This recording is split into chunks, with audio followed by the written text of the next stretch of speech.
ఒకసారి first question చదవండి. ఈ 4 స్టేట్మెంట్ల ఇంపార్టెన్స్ 1 by 1 నేను డిస్కస్ చేస్తాను. సొల్యూషన్ క్వశ్చన్ డిస్కస్ చేయండి. నేను ఇంగ్లీష్ మీడియం నుంచి వచ్చాను కాబట్టి నేను ఇంగ్లీష్ చదువుతాను, నాకు బాగా అర్థమవుతుంది. తెలుగు మీడియం నుంచి మీరు కనుక వచ్చుంటే తెలుగులో క్వశ్చన్ చదువుకోండి. The ratio of the ages of 2 persons is 4:7. ఇద్దరు వ్యక్తులు ఉన్నారట. ఆ వ్యక్తుల పేర్లు P1 and P2 అనుకుంటున్నాను. వాళ్ళ వయస్సుల నిష్పత్తి 4:7. వాళ్ళ వయస్సుల నిష్పత్తి 4:7. ఎప్పుడూ కూడా గుర్తుపెట్టుకోండి సార్, ఇచ్చిన క్వశ్చన్ రేషియోలో ఉంటే అవసరమైతేనే నేను ఎగ్జాక్ట్ వాల్యూకి వెళ్తాను. నాకు అవసరము 2 ఆప్షన్లే ఎలిమినేట్ చేశాను, నేను 2 దగ్గర స్ట్రక్ అయిపోయాను అని అనుకున్నప్పుడు మాత్రమే ఎగ్జాక్ట్ వాల్యూలు ఫైండ్ అవుట్ చేస్తాను. క్వశ్చన్ చదవడము అనంటే ఇక్కడి నుంచి ఇక్కడి వరకు కాదు క్వశ్చన్, ఇక్కడి నుంచి ఇక్కడి వరకు క్వశ్చన్. ఆన్సర్ ఆప్షన్లను కూడా క్వశ్చన్లలో కలుపుకొని చదివితేనే మీకు కొన్ని ఆప్షన్లతోటి సెకండ్లలో అయిపోతుంది. క్వశ్చన్ ఏమన్నాడు? ఇద్దరు వ్యక్తులు ఉన్నారు, వాళ్ళ మధ్య వయస్సుల నిష్పత్తి 4:7. అసలు నా క్వశ్చన్లో ఏం అడుగుతున్నాడు సార్? క్వశ్చన్లో ఏం అడుగుతున్నాడు? The sum of the ages. ఈ ఇద్దరు వయస్సుల కూడితే వచ్చే వాల్యూ ఎంత అని అడుగుతున్నాడు. 4 + 7 ఎంత? 11. ఈ ఇద్దరు వ్యక్తుల వయస్సు కూడితే నాకు 11 × సంథింగ్, అంటే ఆన్సర్ 11 తోటి భాగింపబడాలి. ఆన్సర్ 11 తోటి భాగింపబడాలి. 40 11 తోటి భాగింపబడట్లేదు, ఇది భాగింపబడట్లేదు, ఇది భాగింపబడుతుంది. కాబట్టి ఆన్సర్ ఎంత? 110. ఆన్సర్లో కనుక మోర్ దాన్ 1 ఆన్సర్ ఆప్షన్లో 11తో భాగింపబడే సంఖ్య ఉంటే నేను ఈ ప్రాసెస్ సాల్వ్ చేసేవాడిని. క్వశ్చన్ ఇక్కడి నుంచి ఇక్కడికి చదవడం వల్ల నా క్వశ్చన్ చదవంగానే ఆన్సర్ వచ్చింది. 2 ఇద్దరు మనుషుల వయసుల నిష్పత్తి 4:7. ఇది 4 కావచ్చు, ఇది 7 కావచ్చు, ఇది 8 కావచ్చు, ఇది 14 కావచ్చు, ఇది 12 కావచ్చు, ఇది 21 కావచ్చు. 4 × ఏదైనా కావచ్చు, 7 × ఏదైనా, 4 + 7 × ఏదైనా, 11 × ఏదైనా, 11 × ఏదైనా అని అనుకుంటే ఆన్సర్ 11 తోటి భాగింపబడాలి. 11 తోటి భాగింపబడే only answer answer 110. Only answer answer 110. So suppose గా మోర్ దాన్ 1 ఆన్సర్ ఉందనుకోండి, అప్పుడు మనకు ఒక కండిషన్ ఇచ్చాడు. దాంట్లో ఇద్దరి వయసులలో ఒకరి వయస్సు ఇంకోళ్ళ వయసు కంటే 30 సంవత్సరాలు ఎక్కువనట. వీడికి 4 సంవత్సరాలు ఉన్నప్పుడు వీడికి 7 సంవత్సరాలు ఉంటుంది. P1:P2 రేషియో అనేది ఒక కంపారిజన్ సార్. అంటే వీడికి 4 ఉన్నప్పుడు వీడికి 7 ఉంటుంది. వీడికి 4 ఉండి వీడికి ఏంటంటే రెండో వాడు మొదటి వాడి కంటే 3 years మోర్. 3 years more. కానీ క్వశ్చన్లో 3 years మోర్ అనలేదు సార్, 30 years మోర్ అన్నాడు. క్వశ్చన్లో 30 years మోర్ అన్నాడు. అంటే 3 10 30, 3 10 30, 4 + 7 11 × 10 ఎంత? 110. 2 ఆప్షన్లు కనుక 11 తోటి డివైడ్ అవుతే మనము ఈ మెథడ్ చెయ్యాలి. మళ్ళీ చెప్తాను. ఇద్దరు వ్యక్తుల వయసుల నిష్పత్తి 4:7. అంటే వీడికి 4 సంవత్సరాలు అవుతే వీడికి 7 సంవత్సరాలు, వీడికి 7 సంవత్సరాలై వీడికి 4 సంవత్సరాలు అయిందనుకోండి, వీడి కంటే 3 సంవత్సరాలు ఎక్కువ. ఈ P2 అనేవాడు P1 కంటే 3 సంవత్సరాలు ఎక్కువ. కానీ క్వశ్చన్లో 3 బదులు 30 అవుతే ఎంత అని అన్నాడు. 3 10 30, 4 10 40, 7 10 70, 40 + 70 ఆన్సర్ ఎంత? 110. ఇద్దరు వయసులను కలిపితే వచ్చే వాల్యూ ఎంత అని అన్నాడు. ఆన్సర్ ఎంత? 110. ఫస్ట్ థింగ్ అందరికీ అర్థమైంది కదా sir? I hope the idea it is clear. ఈ 11కి ఇంకో భాజనీయత సూత్రం ఉంది సార్, రాసుకోండి సార్. మీకు టెక్స్ట్ బుక్ లో దొరకనటువంటి ఒక భాజనీయత సూత్రాన్ని చెప్తాను. Divisibility rule for 11. Divisibility rule for 11. నా ఇక్కడ చూడండి సార్, డివిజిబిలిటీ రూల్ ఫర్ 11. ఒక 11 అనేది ఫస్ట్ ఆఫ్ ఆల్ అది ప్రధాన సంఖ్య సార్. ప్రధాన సంఖ్యకు ఒకటే భాజనీయతా సూత్రం ఉండాలని ఏమీ లేదు. పలు రకాల రకాల భాజనీయతా సూత్రాలు మనము క్రియేట్ చేయవచ్చు. ఇక్కడ చూస్తే remainder 1 10 square divided by 11, 100 divided by 11, 11 999, శేషం ఎంత సార్? 1. శేషం ఎంత సార్? 1. ఇది ఎక్కడ ఉపయోగపడుతుందంటే ఇక్కడ చూడండి sir, remainder 1 2 1 2 divided by 11, 1 2 1 2 divided by 11. మనం ఏం చేస్తాము? 11 యొక్క భాజనీయత సూత్రం ఏంటి? 2 + 2 4, 4 - 2 2, ఆన్సర్ 2. ఇలా కాకుండా ఇంకో పద్ధతి చూడండి సార్. 11 యొక్క భాజనీయత సూత్రము ఇక్కడ 10 పవర్ 2 వచ్చింది. రైట్ హ్యాండ్ సైడ్ నుంచి 2 డిజిట్ల తర్వాత స్లాష్ పెట్టుకోండి, యాడ్ చేయండి. 12 + 12 ఎంత? 24, 24 డివైడెడ్ బై 11, 11 22, శేషం ఎంత? 2. అంటే రైట్ హ్యాండ్ సైడ్ నుంచి లెఫ్ట్కు రండి, ప్రతి 2 డిజిట్స్ తర్వాత స్లాష్ పెట్టుకోండి, ప్రతి 2 డిజిట్స్ తర్వాత స్లాష్ పెట్టుకోండి. రైట్ యాడ్ చేస్తూ వెళ్ళండి. ఎందుకంటే ఈ మధ్య ఒక ఎగ్జామినేషన్లో ఇచ్చిన క్వశ్చన్ సార్, ఎగ్జామినేషన్లో ఇచ్చిన క్వశ్చన్ ఏంటంటే 13 13 13 13 13 5 సార్లు రాశాడు, డివైడెడ్ బై 11. చూడంగానే మనకు ఆన్సర్ వస్తుంది. ఈ 2 డిజిట్స్ తర్వాత స్లాష్ పెట్టుకోండి, 2 డిజిట్స్ తర్వాత స్లాష్ పెట్టుకోండి, plus plus plus plus plus. 13 ఎన్నిసార్లు యాడ్ చేశాను? 5 సార్లు.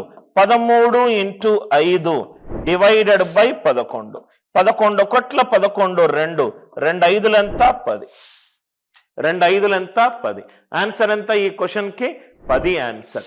I hope the idea it is clear. 11 అనే నంబర్ యొక్క భాజనీయతా సూత్రము టెక్స్ట్ బుక్ లో ఉన్న మెథడ్ కాకుండా ఇంకో మెథడ్ ఏంటంటే రైట్ హ్యాండ్ సైడ్ నుంచి 2 డిజిట్ల తర్వాత స్లాష్ పెట్టుకోవాలి, ప్లస్ ప్లస్ ప్లస్ చేసుకుంటూ వెళ్ళండి.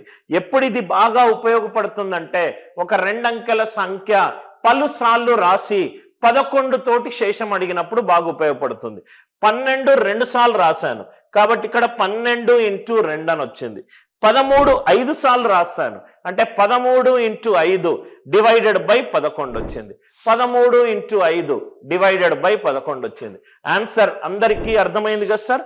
ఓన్లీ సొల్యూషన్ చెప్పకుండా ఎక్కడెక్కడైతే ఒక షార్ట్ కట్ టెక్నిక్ ఉందో, ఒక ట్రిక్ ఉందో, ఒక కాన్సెప్ట్ ఉందో, మీరు ప్రాబబ్లీ టెక్స్ట్ బుక్ లో మీకు కనబడవన్నట్టు ఏమైనా పాయింట్స్ ఉంటే అది నేను డిస్కస్ చేస్తాను. ఫస్ట్ పాయింట్ అందరికీ అర్థమైంది కదా సార్? అందుకే నేను అన్నాను, read and understand the question properly. మనకేది అవసరమో అది మాత్రమే చేస్తే చాలు, మిగతాది చేసి టైం వేస్ట్ చేయాల్సిన అవసరం లేదు. ఇక్కడ ఆప్షన్ లో 11 తోటి భాగింపబడేటి మోర్ దాన్ 1 ఆన్సర్ ఆప్షన్ ఉంటే నేను ఈ 40 70 కనుక్కునేవాడిని. ఆన్సర్ ఆప్షన్లు కూడా క్వశ్చన్ లో ఒక భాగమే, ఆన్సర్ ఆప్షన్లు కూడా క్వశ్చన్ లో ఒక భాగమే. రెండో క్వశ్చన్ చూడండి సార్, ఇది కూడా ఎగ్జామినేషన్ లో వచ్చిన question. Ratio between the ages of Subhash, Prasad and Amar. 3 వ్యక్తులు ఉన్నారు, వాళ్ళకు పేర్లు, ఒకరు సుభాష్, ఇంకోరు ప్రసాద్, ఇంకోరు అమర్. ఆ వ్యక్తుల యొక్క వయస్సుల యొక్క నిష్పత్తి ఏంటి? 3:6:7. 3:6:7. క్వశ్చన్ చదవండి ఒకసారి. What is the difference between the ages of Subhash and Prasad? Subhash కి ప్రసాద్ కి మధ్యలో వయసుల మధ్యలో తేడా ఎంత? వయసుల మధ్యలో తేడా ఎంత? సుభాష్ కి ప్రసాద్ కి అంటే ఇది 3 అయితే ఇది 6. మనం ఆల్రెడీ డిస్కస్ చేసాము. వయస్సులు రైట్ బై డిఫాల్ట్ అవి సహజ సంఖ్యలో ఉంటాయి. 6 - 3 ఎంత? 3. అంటే డిఫరెన్స్ ఎప్పుడూ కూడా 3 తోటి భాగింపబడాలి. డిఫరెన్స్ ఎప్పుడూ కూడా 3 తోటి భాగింపబడాలి. ఇది భాగింపబడట్లేదు, ఇది భాగింపబడట్లేదు, ఇది భాగింపబడట్లేదు. ఎప్పుడైతే మనం ఆన్సర్ ఆప్షన్ ని క్వశ్చన్ లో ఇరికిచ్చామో మనకు 30 ఇయర్స్ అని డైరెక్ట్ గా వచ్చింది. అసలు మధ్యలో నేను ఒక లైన్ చదవను కూడా చదవలేదు. అందుకే ఎక్లెక్టిక్ రీడింగ్, ఏది చదవాలి ఏది చదవకూడదు, ఏది ఎంతవరకు చదవాలి. ఇప్పుడు మీరు క్రికెట్ ఆడుతున్నారు, బ్యాట్స్మెన్, ఒక గొప్ప బ్యాట్స్మెన్ ప్రతి బాల్ని బ్యాట్ తోటి కొట్టేవాడు గొప్ప బ్యాట్స్మెన్ కాదు సార్. ఏది వదిలేయాలో తెలుసుకునేవాడు, ఏది ఎలా ఆడాలి తెలుసుకునేవాడు, ఏది బ్యాట్ని కొంచెం తిప్పి, నిన్న మీరు చూస్తే గనక సూర్యకుమార్ యాదవ్ 4 సిక్స్లు కొట్టింది కూడా జస్ట్ బాల్ కి బ్యాట్ కి కరెక్ట్ గా గ్యాప్ లో ఉన్న యాంగిల్ తోటి చేసేసాడు. సో అలా మీరు ఆడాలి సార్. ఈ మధ్యలో స్టేట్మెంట్ ఎప్పుడు యూస్ చేస్తాను నేను, more than 1 answer option, multiple of 3 ఉంది, ఉంటే ఏంటో అది కూడా చూద్దాం. సపోజ్ గా ఇంకో ఆప్షన్ ఉందనుకుందాం, 42 సంవత్సరాలు అని అనుకుందాం. అప్పుడు ఎలా సాల్వ్ చేయాలి? అప్పుడు నాకు ఒక కండిషన్ ఇచ్చాడు. ఏమిచ్చాడు? If the difference between the ages of Prasad and Amar it is 10 years. Prasad కి అమర్ కి మధ్యలో వయసులో మధ్యలో తేడాల 10 సంవత్సరాలు అన్నాడు. 7, 6 మధ్యలో గ్యాప్ 1 year. 1 year కాస్త 10 years అయింది. 1 10 అయింది అంటే ఇంటూ 10 అంటే 3 10ల 30, 6 10ల 60, 7 10ల 70. సుభాష్ కి అండ్ ప్రసాద్ కి మధ్యలో తేడా ఎంత? 60 30 మధ్యలో తేడా ఎంత? 30. 60 30 మధ్యలో తేడా ఎంత? 30. మీరు సబ్ట్రాక్షన్ చేసేటప్పుడు కూడా only right most non zero digit మీదనే దృష్టి పెట్టండి. ఇది 0 0, 6 - 3 ఎంత? 3. ఆన్సర్ లో right most non zero digit 3 ఉండాలి. అరిథమెటిక్ సాల్వ్ చెయ్యాలి అని అంటే మీకు 4 ఫండమెంటల్ రూల్స్ తెలిసి ఉండాలి సార్. దయచేసి 4 పాయింట్స్ ని నోట్స్ లో రాసుకోండి.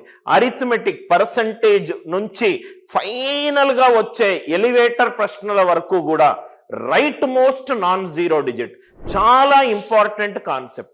Right most non zero digit ఖచ్చితంగా అందరికీ తెలిసి ఉండాలి. నంబర్ 2, ప్రధాన సంఖ్యను ఎలా అప్లై చెయ్యాలి అనేది తెలిసి ఉండాలి. మూడోది భాజనీయతా సూత్రాలు. నాలుగోది ఆన్సర్ ఆప్షన్ లో కనుక ఆప్షన్స్ దూరంగా ఉన్నప్పుడు అప్రాక్సిమేషన్ ఎలా చెయ్యాలి, ఈ అప్రాక్సిమేషన్ ఎలా చెయ్యాలి, right most non zero digit ఎలా యూజ్ చేయాలి అనేది రేషియో క్యాల్కులేషన్ సపరేట్ క్లాస్లో, పర్సంటేజ్ క్యాల్కులేషన్ సపరేట్ క్లాస్లో, క్యాల్కులేషన్ ట్రిక్స్ అనే ఫోల్డర్లో 3 పెద్ద వీడియోలు ఉన్నాయి. అది మీకు క్లారిటీగా మీకు అర్థమయ్యేటట్టు చేస్తుంది. ఇక్కడ కూడా మనకు భాజనీయతా సూత్రాలు తెలుసుకుంటే ఇది 3తో డివైడ్ అవుతుంది, ఇది 3తో డివైడ్ అవుతుంది. ఈ రెండింటిని సబ్ట్రాక్ట్ చేస్తే ఆన్సర్ 3 తోటి డివైడ్ అవుతుంది. Are you all with me? Eclectic reading, smart reading,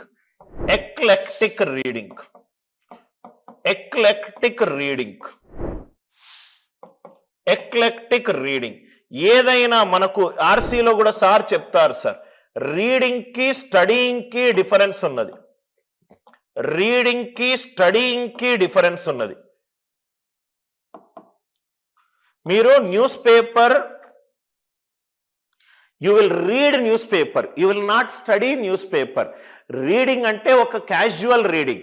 అదేదో అది గుర్తుపెట్టుకోవాలి, G20 సమ్మిట్ జరిగింది, ఎవరెవరు వచ్చారు, ఏమేం జరిగాయి అనేది రైట్ గుర్తుపెట్టుకోవడానికి మీరు ఈనాడు కానీ ఏదైనా పత్రిక చదవరు. జస్ట్ ఏం జరిగింది తెలుసుకోవడానికి ఒక క్యాజువల్ రీడింగ్ ఇస్తారు. స్టడీయింగ్ అంటే you will study for your internal exams, you will study current affairs. When you are studying something you are going through that article to remember something. దీంట్లో గుర్తుపెట్టుకోవాలి అనే ఇంటెన్షన్ తోటి చదువుతారు. దీంట్లో ఒక క్యాజువల్ రీడింగ్ ఉంటుంది. కానీ మానవ సైకాలజీ ఏంటంటే ఏదైతే బాగా గుర్తుపెట్టుకోవాలి అని అనుకుంటామో అదే మర్చిపోతాం, ఏదైతే మర్చిపోవాలి అని అనుకుంటామో అదే తిరిగి గుర్తుకొస్తూనే ఉంటుంది. Ask anyone who has had a breakup. మర్చిపోవాలి, నా మెమరీస్ మర్చిపోవాలి అని ఎంత అనుకున్నా కానీ ఆ మెమరీస్ రీసర్ఫేస్ చేస్తూనే ఉంటుంది. ఏదైతే గుర్తుపెట్టుకోవాలనుకుంటామో అది మర్చిపోతాము, ఏదైతే మర్చిపోవాలి అని అనుకుంటామో అదే గుర్తుపెట్టుకుంటాం. మనం సినిమాకి వెళ్ళేది ఎందుకు? ఒక ఎంటర్టైన్మెంట్. మన లైఫ్లో, ఈ స్ట్రెస్ఫుల్ లైఫ్లో ఒక 2.5 hours మనకు తెలియని ఒక వరల్డ్లో ఒక హ్యాపీ మూమెంట్స్ తోటి, ఒక టుగెదర్నెస్ తోటి వెళ్ళే ఒక ప్లేస్, ఒక సోర్స్ ఆఫ్ ఎంటర్టైన్మెంట్. మనము సినిమా చూసేటప్పుడు ఈ డైలాగ్ గుర్తుపెట్టుకోవాలి ఇది అని చెప్పి అసలు ఏమీ గుర్తుపెట్టుకోము. 2.5 గంటలు సరదాగా సినిమా చూస్తాము, సరదాగా అవి గుర్తుంటాయి మనకు, సరదాగా వారు గుర్తుంటాయి మనకు. సరదాగా మనం ఒకరితోటి చాట్ చేస్తాం, గుర్తుపెట్టుకోవాలి అని చెప్పి చాట్ చేయము, కానీ చాట్ చేసిన తర్వాత ఆ చాట్ ఎన్నో హ్యాపీ మూమెంట్స్ని ఇస్తుంది. ఏది what we want to remember we forget, what we wish to forget we will remember it. That is then catch-22 situation of a human psychology. So eclectic reading, sir. Eclectic or లేదు ఇక్కడ, eclectic అంటే smart reading. Now మూడో question చూడండి sir. Question చదవండి ఒకసారి, question చదవండి. First question చదివి అర్థం కావాలి. ఎట్ ప్రజెంట్ అంటే ప్రస్తుతము, the ratio between the ages of Arun and Deepak is 4:3. Arun and Deepak అనే ఒక ఇద్దరు వ్యక్తులు ఉన్నారు, వాళ్ళ యొక్క వయస్సుల నిష్పత్తి 4:3. ఆఫ్టర్ 6 years, ఆఫ్టర్ 6 సంవత్సరాల తరువాత, ఆఫ్టర్ అంటే ప్లస్, 6 సంవత్సరాల ముందు అంటే మైనస్, 6 సంవత్సరాల తర్వాత ఏం జరిగింది? కంటిన్యూ అవుదాం. 6 సంవత్సరాల తరువాత Arun's age will be 26 years. Arun's age అనేది 26 years అయింది. అలాంటప్పుడు దీపక్ ప్రస్తుత వయసు ఎంత? దీపక్ ప్రస్తుత వయసు ఎంత? మళ్ళీ క్వశ్చన్ ఎక్స్ప్లెయిన్ చేస్తున్నాను సార్. అరుణ్ అండ్ దీపక్ అని ఇద్దరు ఉన్నారు, వాళ్ళ వయస్సుల నిష్పత్తి 4:3. 6 సంవత్సరాల తరువాత, 6 సంవత్సరాల తరువాత అరుణ్ వయస్సు ఎంత అయింది? 26 సంవత్సరాలు. అంటే దీపక్ వయస్సు ప్రస్తుతము ఎంత? ఈ క్వశ్చన్ని నాకు సబ్జెక్ట్లో ఏం అడుగుతున్నాడు సార్? దీపక్ ప్రస్తుత వయసు ఎంత అని అడుగుతున్నాడు. దీపక్ ప్రస్తుత వయసు ఎంత అని అడుగుతున్నాడు. నాకు క్లియర్గా కనబడుతుంది, ఇక్కడ 3 కనబడుతుంది. అంటే దీపక్ వయస్సు ఆన్సర్ మల్టిపుల్ ఆఫ్ 3 అని ఉండాలి. దీపక్ వయస్సు 3 మల్టిపుల్ అయి ఉండాలి. 3 మల్టిపుల్ 19.5 రైట్, 16. ఈ 16 సపరేట్ చేస్తాను. 19.5 నేను కుదిరితే నేను తీసుకుంటాను, లేకుంటే క్యాన్సిల్ చేస్తాను. 12 సంవత్సరాలు, 15 సంవత్సరాలు. ఇక్కడ నాకు చక్కగా పాయింట్ తోటి నాకు కనబడుతుంది సార్. అరుణ్ వయస్సు 6 సంవత్సరాల తర్వాత 26 సంవత్సరాలు. అనిల్ నాయర్ ఒక స్టేట్మెంట్ ఇచ్చాడు, 6 సంవత్సరాల తర్వాత నా వయస్సు 20 సంవత్సరాలు అన్న, 6 సంవత్సరాల తరువాత నా వయసు 20 సంవత్సరాలు. అంటే ప్రస్తుతం నా వయసు ఎంత సార్? 20 నుంచి 6 తీసేస్తే 14, 20 అంతే కదా సార్. ఇప్పుడు ప్రస్తుతం 14, 6 సంవత్సరాల తరువాత ఏమవుతుంది? 14 + 6 20. అరుణ్ ఒక స్టేట్మెంట్ ఇచ్చాడు, 6 సంవత్సరాల తరువాత నా వయసు 26 సంవత్సరాలు. అంటే అరుణ్ వయసు ఎంత ఉండాలి? 20 ఉండాలి. 4 ఎంత అయింది? 20. 4 5ల 20, 3 5ల 15. ఇది ఆన్సర్ వస్తే 19.5 దగ్గరకి నేను వెళ్ళను. స్ట్రక్ అయిపోతేనే మిగతా ఆప్షన్లను చూస్తాను. మళ్ళీ ఎక్స్ప్లెయిన్ చేస్తున్నాను. First question introductory question regarding past, present and future. Arun వయస్సు 4 మల్టిపుల్ అయి ఉంటుంది. 6 సంవత్సరాల తరువాత, 6 సంవత్సరాల తరువాత అరుణ్ వయస్సు 26 సంవత్సరాలు. 6 సంవత్సరాల తరువాత 26 సంవత్సరాలు. అంటే ప్రస్తుతం అరుణ్ వయసు ఎంత? 20 సంవత్సరాలు. ప్రస్తుతం అరుణ్ వయసు ఎంత? 20 సంవత్సరాలు. 4 20 అయింది. 4 × 5 20, 3 × 5 15.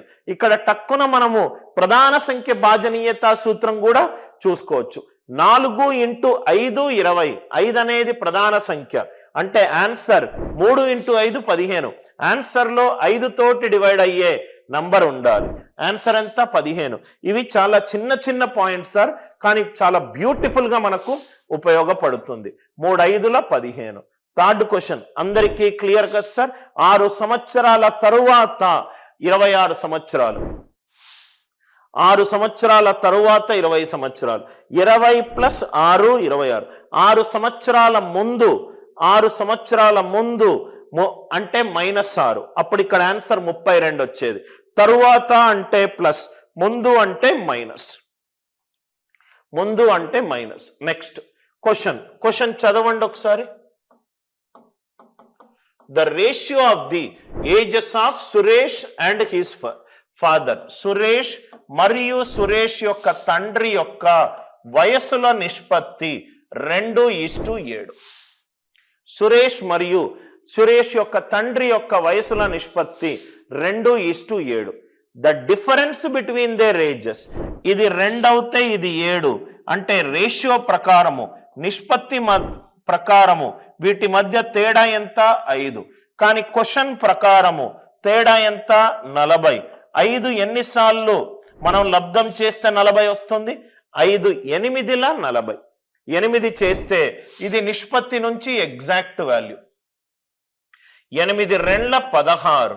7 8ల 56. 7 8ల 56. మళ్ళీ ఎక్స్ప్లెయిన్ చేస్తున్నాను. Difference between their ages. 7కి 2కి మధ్యలో తేడా ఎంత? 5.